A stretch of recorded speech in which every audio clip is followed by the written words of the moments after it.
488장 이 몸의 소망 무언가.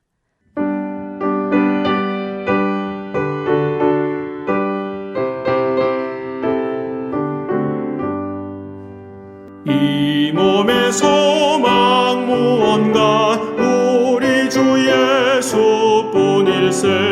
우리 주 예수 밖에는 믿으리 아주 없도다. 주 나의 반석이시니 그 위에 내가 서리라. 그 위에 내가 서리라. 무섭게 바람 부는 밤 물결이 높이 설렐 때 우리 주 크신 은혜에 소망에 닿을 줄이라. 주 나의 반석이시니 그 위에 내가 서리라. 그 위에 내가 서리라.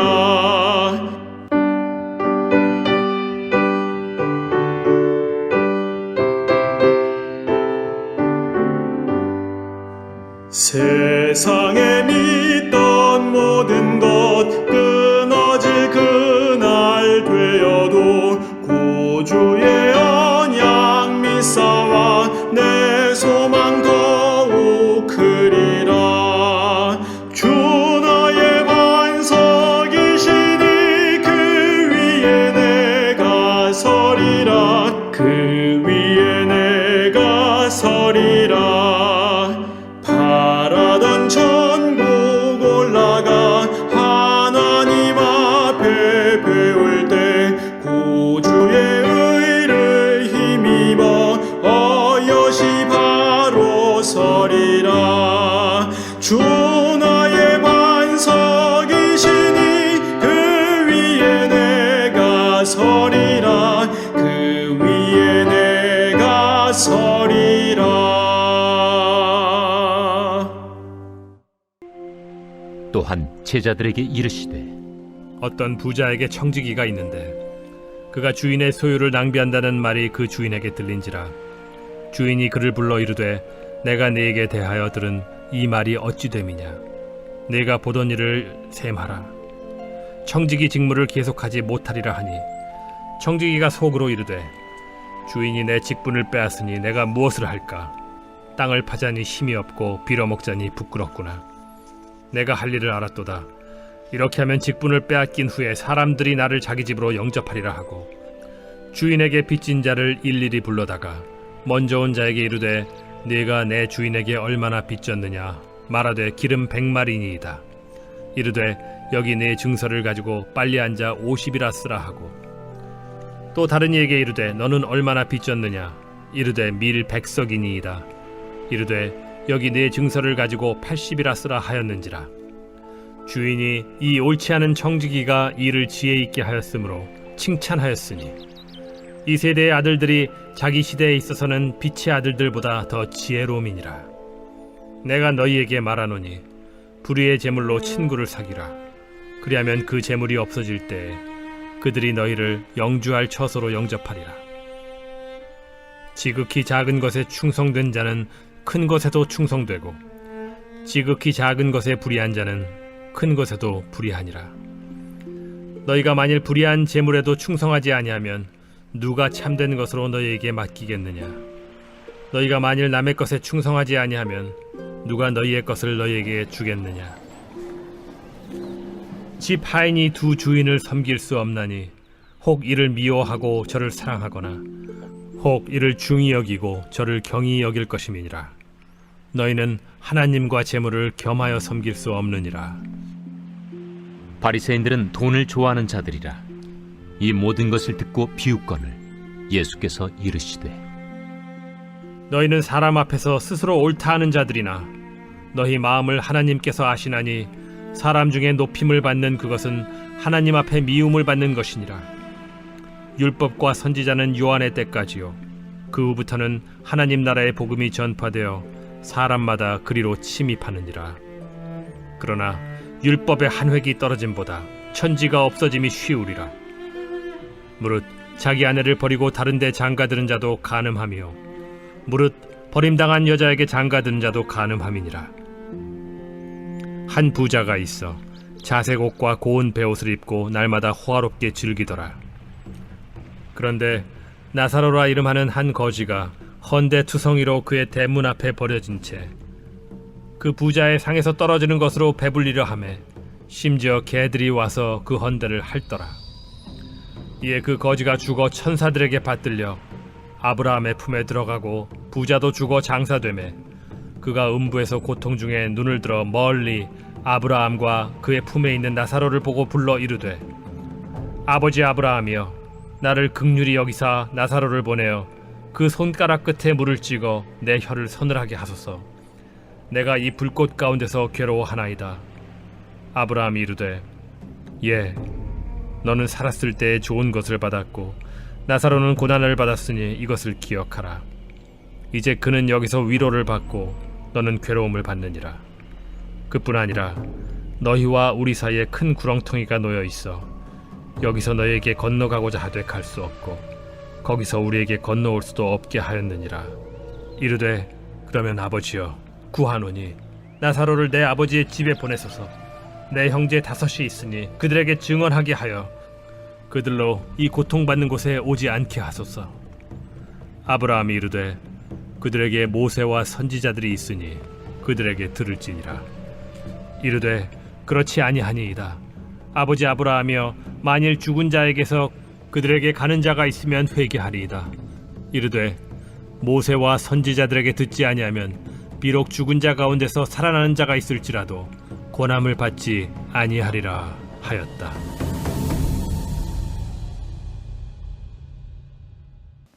오늘 본문 누가복음 16장은 크게 세 단락으로 나눌 수가 있습니다. 첫 번째 단락은 1절부터 13절까지 하나님과 재물을 겸하여 섬길 수 없다고 가르치는 불의한 청지기의 비유입니다.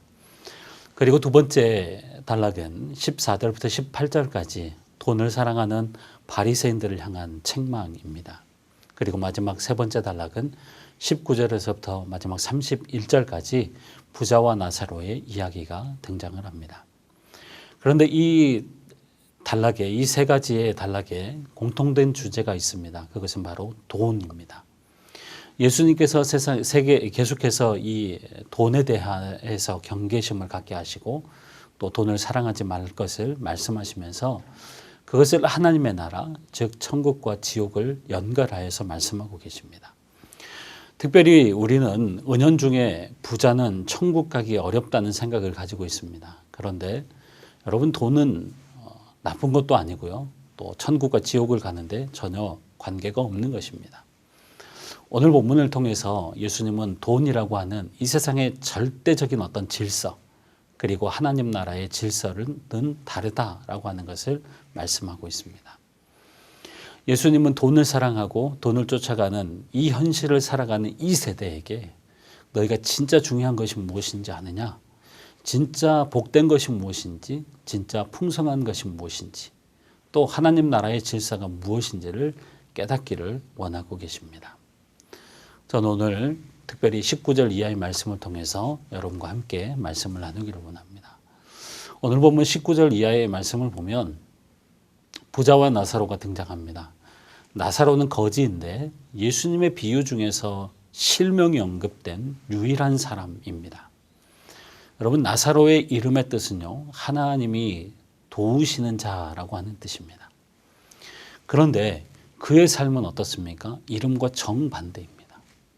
거지인데다가 몸도 성한 것이 없고 부자의 상에서 떨어지는 부스러기를 먹고 있습니다. 비참합니다. 그런데 그 사람의 이름이 무엇이냐면 나사로입니다. 나사로. 하나님이 도우시는 자. 반면에 나사로와 대조적인 한 부자가 나옵니다. 19절 말씀을 보면 그가 입은 옷과 먹는 음식을 보면 그가 그냥 어느 정도의 부자가 아니라 굉장한 부자였음을 알 수가 있습니다. 그런데 여러분, 이 두 사람을 한번 비교해 보십시오. 한 사람은 누구도 그런 삶을 살기를 원치 않을 만큼 비참합니다. 반면에 한 사람은 어떻습니까? 너무나도 탐이 나고 부러울 만큼 화려한 사람입니다. 누구나가 다 이런 삶을 꿈꿉니다. 그러나 보이는 것 때문에 속으면 안 됩니다. 왜요? 이 모든 것이 한순간에 사라질 때가 오기 때문입니다. 22절 말씀을 보십시오. 이에 그 거지가 죽어 천사들에게 받들려 아브라함의 품에 들어가고 부자도 죽어 장사되매. 우리는 이 세상은 불공평하다고 생각합니다. 그러나 어느 누구에게나 공평한 것 한 가지가 있는데 그것은 바로 죽음입니다. 죽음. 거지 나사로도 죽고 부자도 죽었습니다. 그런데 중요한 것은 죽음이 찾아오는 그 순간 이 땅에서 무엇을 먹고 무엇을 먹었느냐라고 하는 것은 아무 의미가 없어진다는 것입니다. 죽음이 찾아오니까 부자가 붙들고 있었던 그 많은 돈이 부자를 지켜주지는 못하더라는 것입니다. 이것이 바로 예수님께서 말씀하시려고 하는 것입니다. 23절 이하의 말씀을 보십시오. 지옥이 어떤 곳인가를 유추해 볼 수가 있습니다. 일단 지옥은 여러분 고통스러운 곳입니다. 우리가 잘 아는 것이죠. 23절에 보면 그가 음부에서 고통 중에 눈을 들었다라고 기록하고 있습니다. 또 28절 말씀에도 보면 부자에게 형제 5이 있는데 그들이 이 고통받는 곳에 오지 않게 하소서라고 사정하고 있습니다. 그런데 지옥을 더 잘 표현한 구절이 24절입니다. 24절 말씀 제가 읽겠습니다. 불러 이르되 아버지 아브라함이여 나를 긍휼히 여기사 나사로를 보내어 그 손가락 끝에 물을 찍어 내 혀를 서늘하게 하소서. 내가 이 불꽃 가운데서 괴로워하나이다. 지금 부자는 우리가 보기에 아무것도 아닌 것을 구하고 있습니다. 나사로의 손가락 끝에 물을 찍어서 내 혀를 서늘하게 해달라고 하는 것이죠.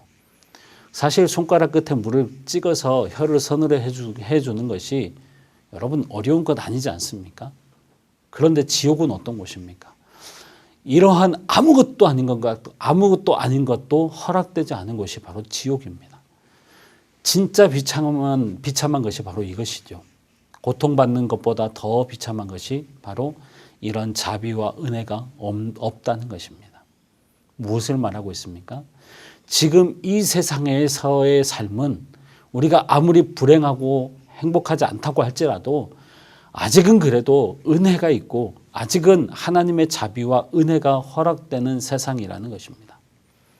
아무리 악한 사람일지라도 일반적인 은혜가 있습니다.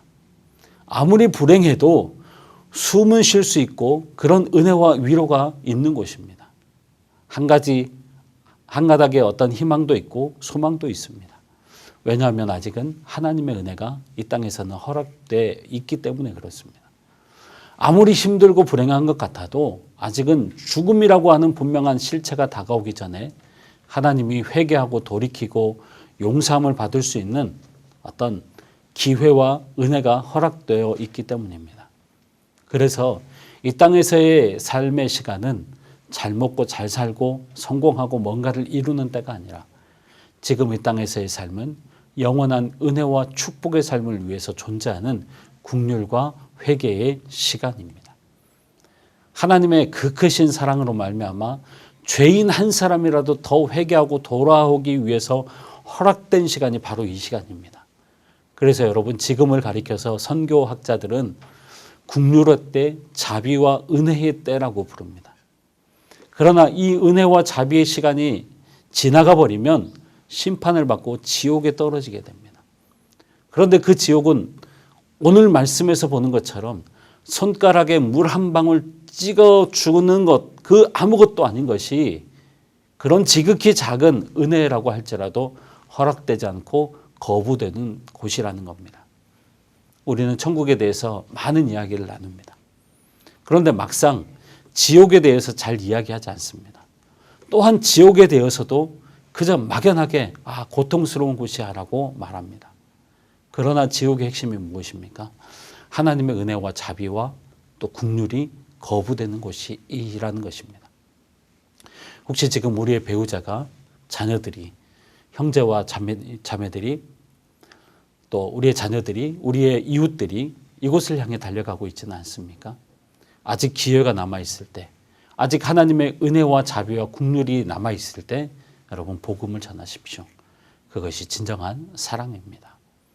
하나님의 국률과 자비와 은혜의 시간들을 결코 허비하지 마십시오. 아직 기회가 있을 때 복음을 전하십시오. 그래서 우리의 사랑하는 가족들과 친척, 이웃들이 하나님의 은혜와 자비와 국률이 있는 천국을 소유하는 그런 은혜가 있기를 주의 이름으로 축복합니다.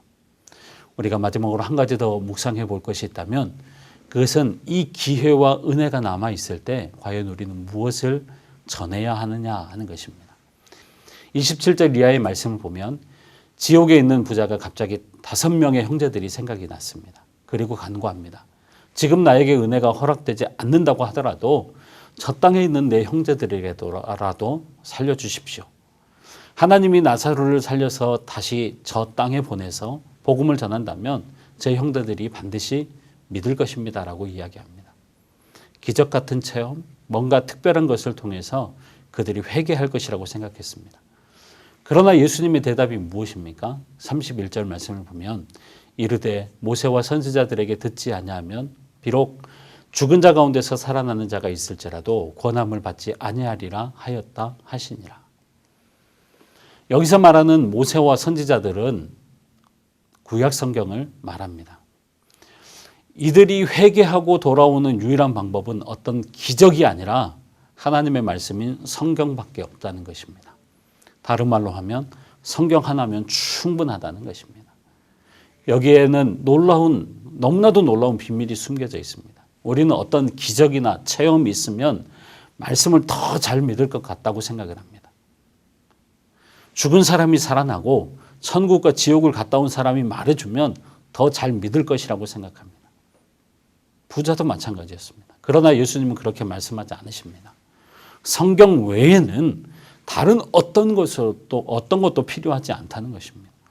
성경을 믿지 못하면 다른 어떤 기적을 보여주고 체험을 하게 하셔도 믿지 못한다는 것입니다. 성경에 모든 것이 있습니다. 성경 하나면 충분합니다. 성경 하나면 구원을 이루게 하는데 완전하고 부족함이 없고 충분합니다. 우리는 자꾸만 성경 이야기를 하면, 성경만 이야기하면 뭔가 부족하다고 생각합니다. 그러나 절대 그렇지 않습니다. 성경은 하나님이 우리에게 주신 유일하며 특별한 선물입니다. 이것이 부족해서 이것을 보충할 다른 어떤 기적이 있어야만 사람이 변화되고 믿음을 얻는 것은 아닙니다. 히브리서 4장 12절 말씀을 보면 하나님의 말씀은 살아있고 활력이 있어 좌우에 날선 어떤 검보다도 예리하여 혼과 영과 및 관절과 골수를 찔러 쪼개기까지 하며 또 마음의 생각과 뜻을 판단한다라고 말씀합니다. 성경의 말씀은, 하나님의 말씀은 살아있습니다. 혼과 영과 골수를 찔러 쪼갭니다. 디모데후서 3장 15절과 16절, 17절 말씀을 보면 이렇게 기록되어 있습니다. 또 어려서부터 성경을 알았나니 성경은 능히 너로 하여금 그리스도 예수 안에 있는 믿음으로 말미암아 구원에 이르는 지혜가 있게 하느니라. 모든 성경은 하나님의 감동으로 된 것으로 교훈과 책망과 바르게 함과 의로 교육하기에 유익하니 이는 하나님의 사람으로 온전하게 하며 모든 선한 일을 행할 능력을 갖추게 하려 함이라. 말씀 안에 구원도 능력도 모든 권세도 다 들어있습니다. 말씀은 여러분 부족하지 않습니다. 다른 것이 더 필요한 것이 아닙니다. 그래서 기독교는 말씀의 종교입니다. 사랑하는 성도님 여러분, 말씀이면 충분하고 복음이면 충분합니다. 우리가 뭔가 신앙생활을 하는 데 있어서 특별한 체험이나 기적과 같은 어떤 특별한 것에 대한 유혹이 있을 수 있습니다. 그런 것들이 있으면 우리가 하나님을 더 잘 믿을 것이라고 생각합니다. 그러나 기적은요, 주님께서 우리에게 분명히 말씀하시는 것은 무엇입니까? 뭔가 특별한 것, 기적 같은 것이 우리로 주님을 믿게 하는 것이 아니라 하나님의 말씀 하나면 충분하다는 것입니다. 말씀이면 충분하고 복음이면 충분합니다. 이 사실을 믿으시는 우리 모든 성도님들이 되시기를 바랍니다. 그래서 사랑하는 가족들에게, 이웃들에게 지금 국률과 은혜로 우리에게 허락한 바로 이 허락된 이 때에 하나님의 나라와 말씀을 전함으로 풍성한 열매를 맺게 되는 우리 모든 성도님들이 되시기를 주의 이름으로 축원합니다. 기도하겠습니다.